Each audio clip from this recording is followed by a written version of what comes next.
Welcome back. Today's session is all about helping you see something most people overlook. Not only can retirees create children's books, but retirees are actually in the strongest position of any group to brainstorm meaningful, memorable, and marketable ideas. You already have everything you need: your lived experience, your perspective, and the bonds you've built with kids and grandkids over the years.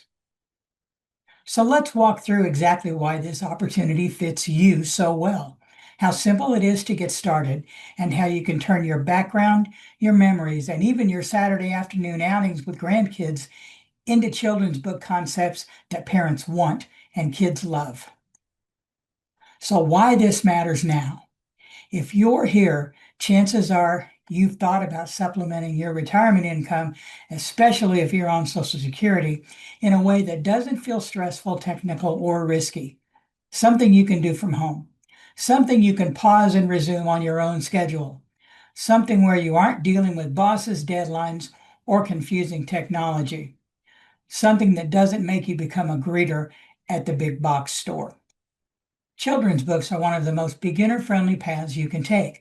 But here's the part people forget. Parents and kids don't just buy books. They buy warmth.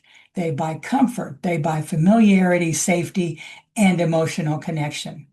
Retirees are naturally positioned to create stories and concepts that provide those feelings. You've lived a full life. You've learned lessons the long way. You've watched children and grandchildren grow up. You've seen what frustrates them, what delights them, what scares them, and what calms them down at bedtime. You've got decades of material sitting in your own memory.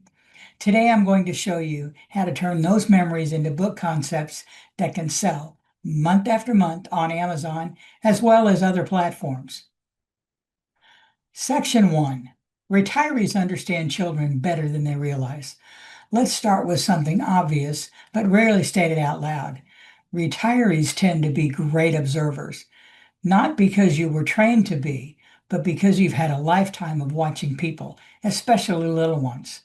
Think about moments like these: a toddler's meltdown over mismatched socks, a child's giggle when a grandparent pretends not to know where the cookie jar is, that quiet moment when a little one asks a surprisingly deep question, something like, "Why does the moon follow us?" Or, "Do dinosaurs miss us?" These aren't just cute moments, these are story seeds. Most people in their 30s or 40s are too busy balancing jobs, carpools, and appointments to notice these tiny details, but retirees often do. Your attention has more room. You see more, you hear more, you remember more, and those observations translate beautifully into engaging children's book ideas. This is one of the major advantages you already have that younger authors simply don't. Section 2. Retirees have a lifetime of experiences to draw from. Children's books often rise to the top because they feel real. They feel grounded in something emotional. You've lived through decades of memories that can translate beautifully into stories. Maybe you remember trying to teach your kids how to tie their shoes, that summertime trip where the ice cream fell off the cone, a first day of school when someone was nervous, excited, or unsure all at once, a time someone made a new friend in a surprising way, a moment when a child learned to count, spell, or overcome frustration. Every one of these can become a children's book. Not because you need elaborate plot twists, but because what matters most in picture books is recognizable experiences. Kids respond to moments that feel familiar. Parents respond to stories that feel true. A retiree's life is full of those truths. You've weathered challenges, you've seen family dynamics change, you've comforted crying children, you've watched kids discover something new for the very first time. These memories are raw material for book after book. You don't need to invent much, you just need to remember. Section 3. Grandkids give you a front row seat to what kids love today. Whether you see your grandkids weekly, monthly, or only on holidays, they give you one of the greatest advantages in children's publishing: first-hand research. Young parents often rely on theories or general trends. You have something better: real kids in real moments. That gives you insight into what they laugh at, what they get curious about, what frustrates them, what kind of images catch their attention, what words they repeat, what questions they ask at bedtime, what books they naturally gravitate toward. If you've ever watched a grandchild flip the pages faster on one book than another, you've done your market research. If you've ever watched a child lose interest in a story halfway through, you've identified a pacing issue. And when you read the same book 12 times in a row because they insist on it, you've discovered the power of rhythm and repetition, two essential ingredients in children's publishing.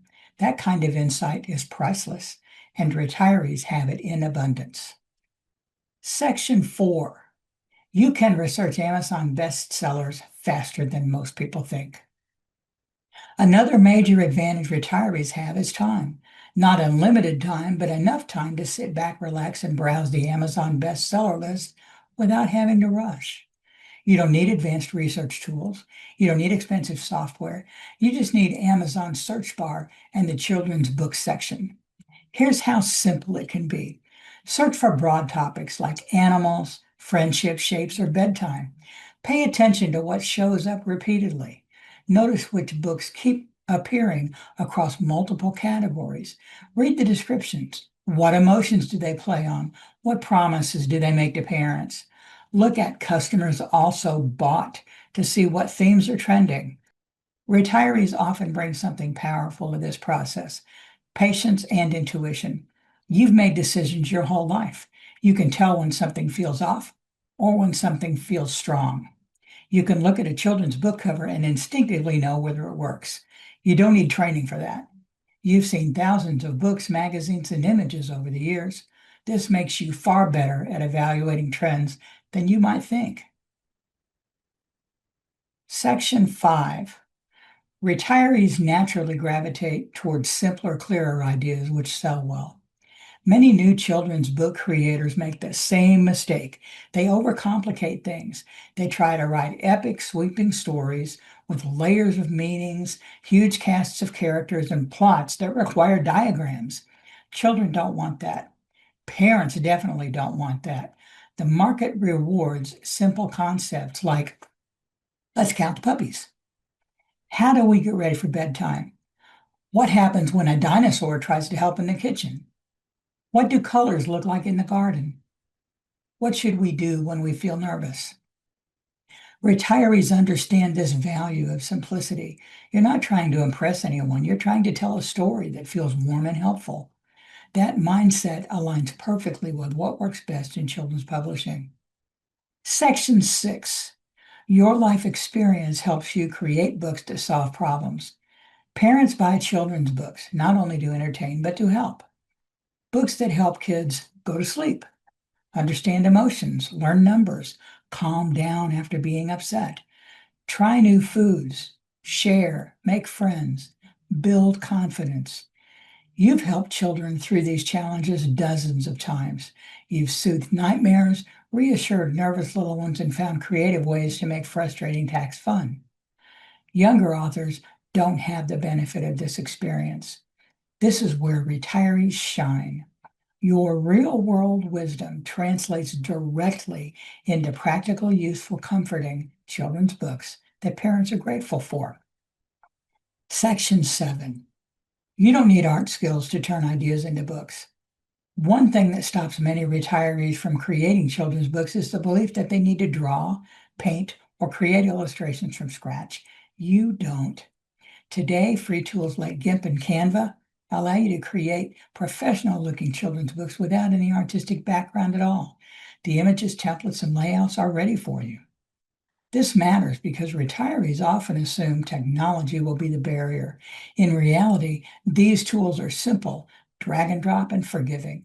And your idea is the heart of the book, doesn't require any technical skill at all. Once you have your idea, the tools do the heavy lifting.